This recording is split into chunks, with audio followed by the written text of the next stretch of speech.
Convicciones. Breves miradas a la verdad.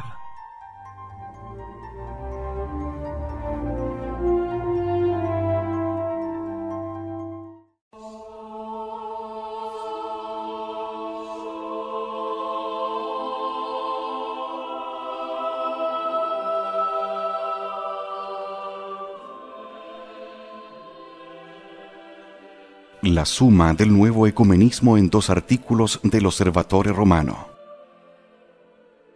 Monseñor Piero Rossano, en 2 escritos de cuya importancia da indicios ser a grandes trazos idénticos, ad litteram, Osservatore Romano, 17 de noviembre de 1979 y 11 de octubre de 1980, presenta una suma del nuevo ecumenismo. Señalaremos solamente los puntos que arguyen una variación de fondo.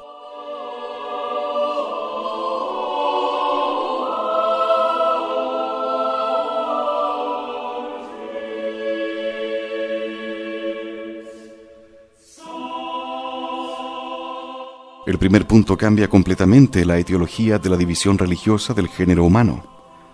Esta fue siempre considerada como una consecuencia de la defección del hombre respecto al principio divino de su unidad. Al romper la ligazón del hombre con Dios, estaba unido. Campanella, que realizó la más imponente sistematización teórica de la unificación religiosa del género humano, enseña que el principio metafísico de la multiplicidad es el no ser, que integra todo ser finito. Su principio histórico, la dispersión de las lenguas, y su principio teológico, pecado adámico. Hiriendo al espíritu con la enfermedad, la ignorancia y la malicia, ha multiplicado las religiones, alejándolas de la unidad en la cual sitúa a las mentes la razón divina que ilumina a todo hombre. Que los hombres crean prestar un culto divino adorando a escarabajos y al estiércol, degollando a sus padres sobre el ara del numen, prostituyendo a sus hijas en el templo, o haciendo siervas a las mujeres con la poligamia, fue siempre considerado como un efecto del pecado.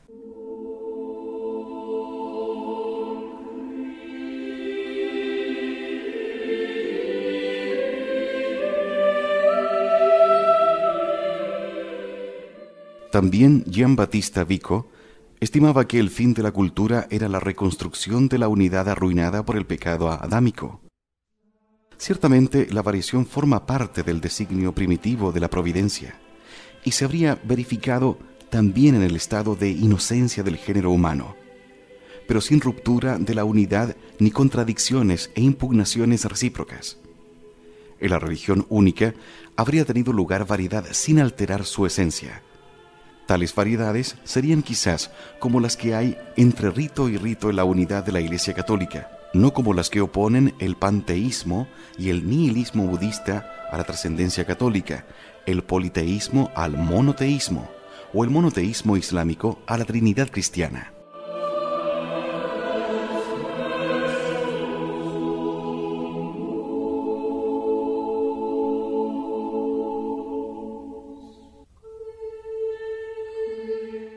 Para Monseñor Rossano, sin embargo, la pluralidad de las religiones no tiene por causa la culpa adámica, sino que está ya en el designio primitivo de la creación.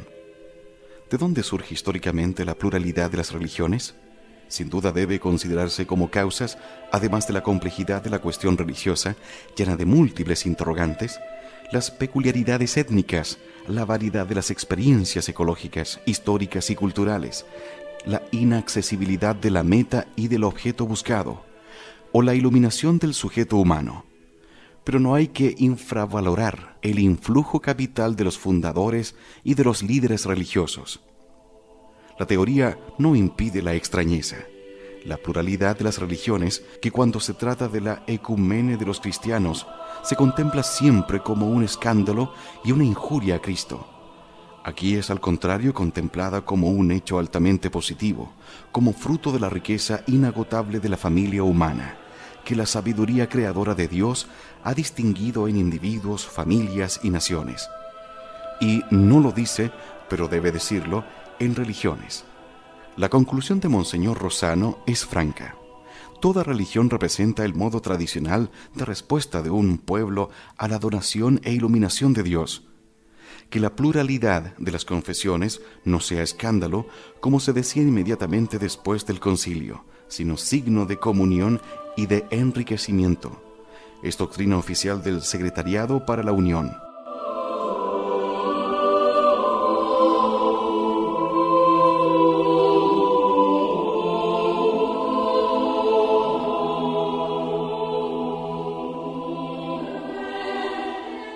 El cardenal Wilbrands, su presidente, en la carta enviada al Consejo Ecuménico de las Iglesias en agosto de 1983 en Vancouver, declara: hoy día, la diversidad de las formas con las que se testimonia ya no es considerada como un signo de división en la fe, sino más bien como un elemento capaz de enriquecer su comprensión.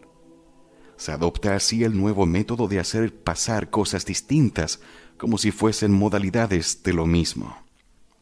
Osservatore Romano, 12 de agosto de 1983.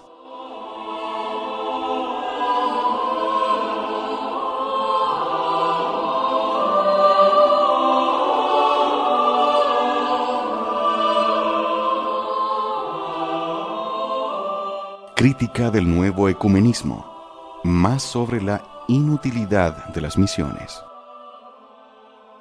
En toda doctrina expuesta, no se hace consideración alguna del pecado adámico que inaugura en el mundo el reino de una patológica multiplicidad. Es cierto que los padres de los primeros siglos sostuvieron, con Justino y los alejandrinos, la diseminación del verbo en el género humano, pero plantearon también el ofuscamiento de la idea religiosa a causa del pecado original e incluso por obra de los diablos, los cuales, como enseña San Agustín, propusieron ser ellos mismos adorados o que lo fuesen simples hombres. La irradiación de sabiduría reconocible en el mundo pagano es un resto de la revelación primitiva. Por el contrario, Monseñor Rosano abandona completamente la idea de un sistema alterado por la culpa original. Tal idea no tiene cabida en su interpretación. Pero como ya hemos citado, incluso el Vaticano II en Apostolicam Actuositatem enseña que en el curso de la historia el género humano se manchó con graves vicios. Sin embargo, Monseñor Rosano contempla como primitivo lo que es secundario y como natural y racional lo que es patológico e irracional. Una consecuencia irrefragable del sistema de Monseñor Rosano es la superficialidad, más bien la imposibilidad de las misiones. Si las religiones son primitivamente múltiples y distintas, y si cada una interpreta el mismo impulso innato, constituyendo una variedad considerada enriquecedora, la misión desaparece. Todas las experiencias religiosas recibirían su carácter positivo de ese fondo común que traducen. Además, siendo riqueza la variedad, no se debe empobrecer el género humano igualándolo en una única forma. El tratado clásico de Vera Religione cae por sí mismo. El problema específico planteado por la pluralidad de las religiones ya no tiene lugar, porque no hay una religión verdadera dentro del orden de la pluralidad. Es religión verdadera la que vive en todos los cultos, modos diversos de su legítima expresión.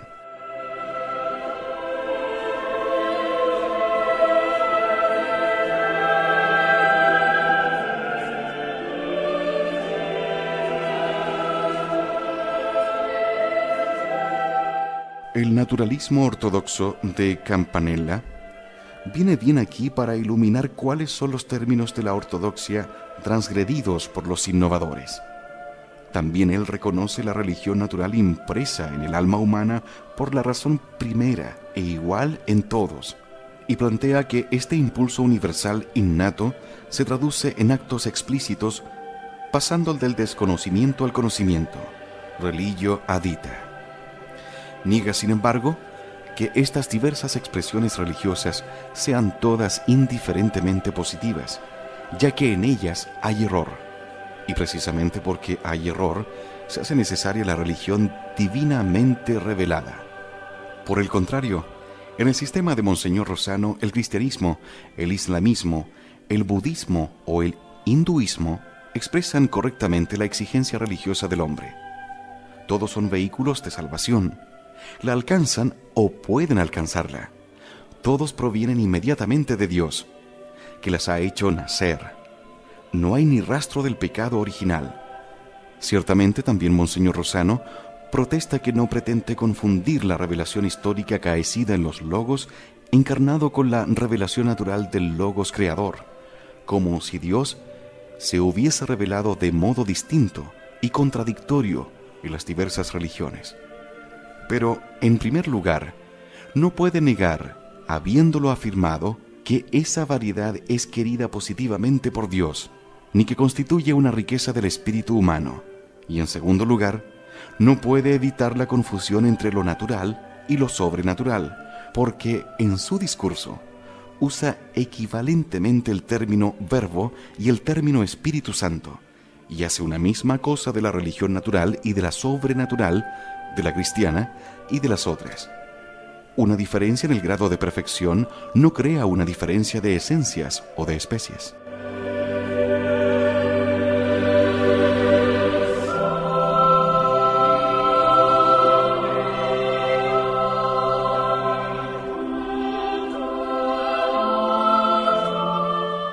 Con el sistema propuesto, la dificultad de una unión que no sea puramente sincretista es tan ardua que a la conclusión de su escrito, Monseñor Rosano confiesa que siguen abiertos los problemas de cómo se pueda conciliar en concreto la universalidad del mensaje cristiano con el respeto a la identidad y a la tradición espiritual de los demás, de si se puede conciliar y cómo la fidelidad a Cristo y a la propia tradición religiosa no cristiana, de cuál sea la relación entre la iluminación universal del Verbo y la revelación histórica del Evangelio, de cómo puede decirse que es vehículo para la gracia de Cristo una tradición religiosa extraña a Él y que aparentemente está contra Él.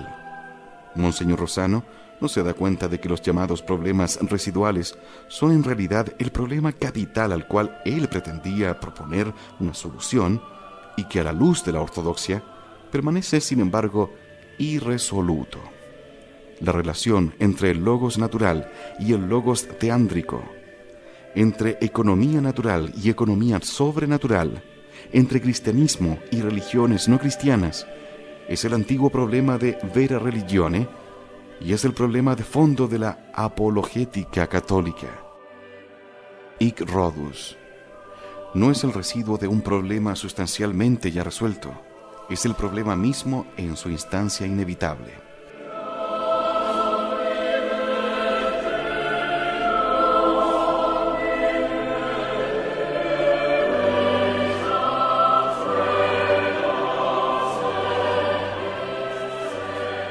Debilidad teológica del nuevo ecumenismo.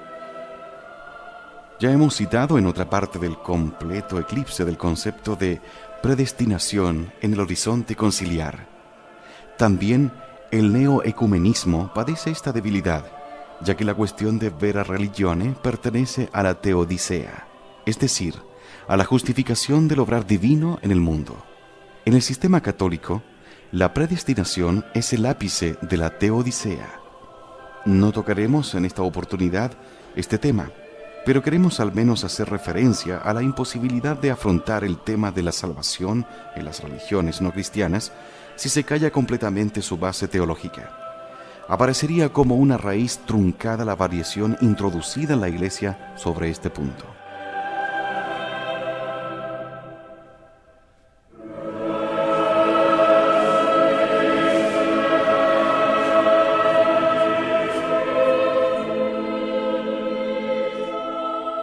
Estado real del ecumenismo religioso al humanitario. El ecumenismo es quizás el punto del movimiento postconciliar en el cual son más relevantes el uso de la anfibología, la acción de la propaganda y el efecto de loqui mini nobis placentia.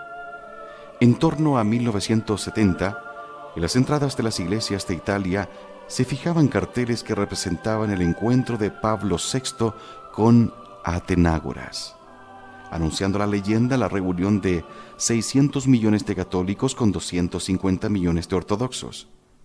Conviene recordar, Además de la casi nula jurisdicción del patriarca, la solemne declaración ya citada, hecha poco después del encuentro con el Papa.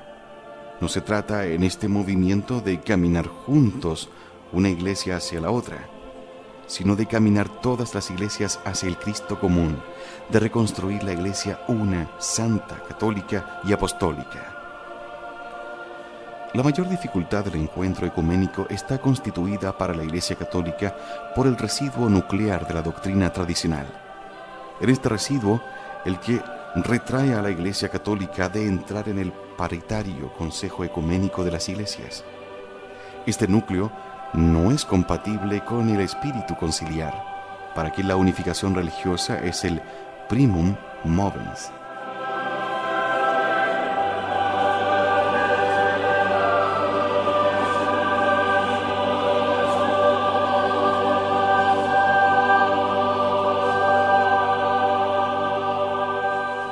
La exigencia ecuménica parece convertida en locus theologicus y las verdades deben responder al criterio de la conformidad con las expectativas de los no católicos, como señala el cardenal Siri en Renovatio, 1970.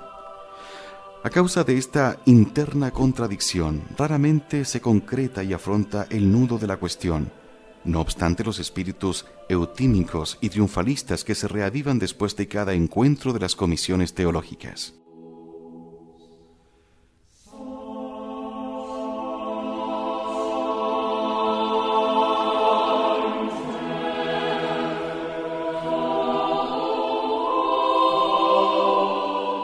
Pablo VI, en un capital y dramático discurso, Observatore Romano, 19 de enero de 1978, invadido por una percepción realista que debe haber forzado su índole utópica, disipó las ilusiones enmascarándolas. Pero las dificultades para restablecer una auténtica fusión unitaria entre las diversas denominaciones cristianas son tales que paralizan toda humana esperanza de que pueda realizarse históricamente. Las rupturas acaecidas se han anquilosado, solidificado, organizado de tal manera que califican de utópico todo tentativo de reconstruir, en dependencia de la cabeza que es Cristo, un cuerpo, como escribe San Pablo, trabado y unido. El problema de la unidad entre los cristianos parece además insoluble incluso por el hecho de que se trata de verdadera unidad. No se puede admitir cualquier interpretación pluralista abusiva. Esta exigencia, comparada con las condiciones concretas e históricas de las distintas fracciones de fieles seguidores de las varias denominaciones cristianas, parece desanimar toda esperanza ecuménica. La historia no vuelve atrás. Apelando contra la desesperación de base histórica a una esperanza de base teológica, el Papa termina la angustiosa alocución abandonándose completamente a la oración.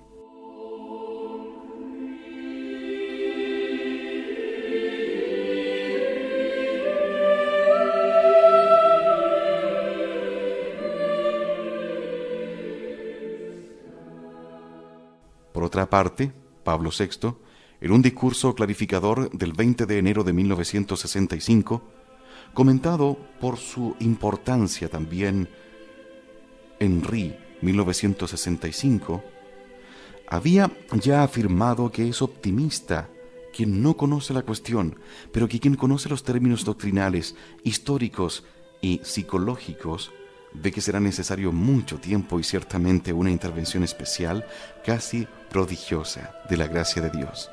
Aquí, como en otras partes del pronóstico papal, pasa del razonamiento histórico a la idea del milagro.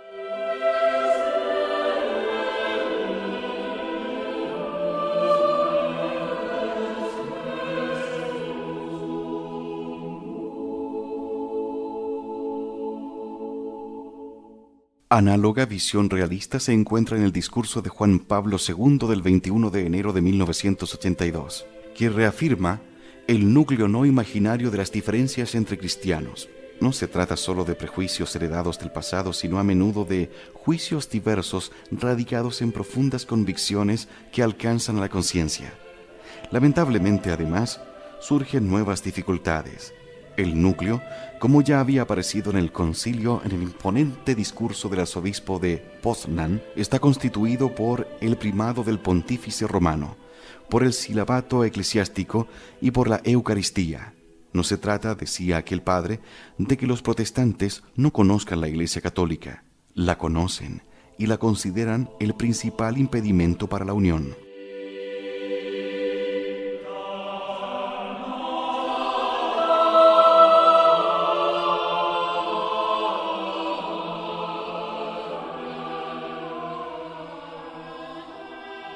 El estado actual del ecumenismo, con la renuncia práctica a la expansión de la fe, se revela claramente en los discursos de Juan Pablo II en su viaje de 1982 a Nigeria.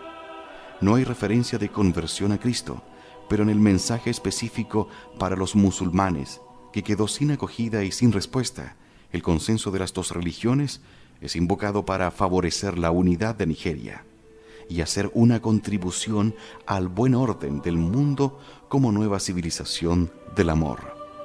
Observatorio Romano, 14 de febrero de 1982. Como decíamos, la concordia del mundo ya no es una realidad concerniente a la unidad de religión, sino a la unidad de civilización, o si se quiere, a la única religión natural de la mundanidad y de la interioridad. El ecumenismo religioso se va disolviendo cada vez más en ecumenismo humanitario, del cual las diferentes religiones son formas históricas mutables e igualmente válidas.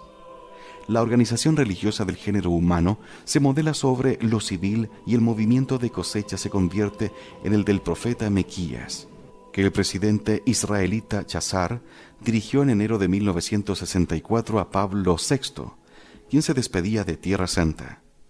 Dejad que cada nación actúe en nombre de su propio Dios y nosotros en nombre de Dios nuestro Señor.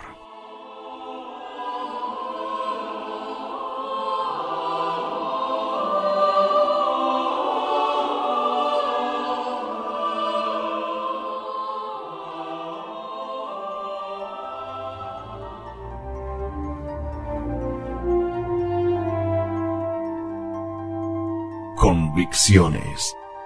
Breves miradas a la verdad.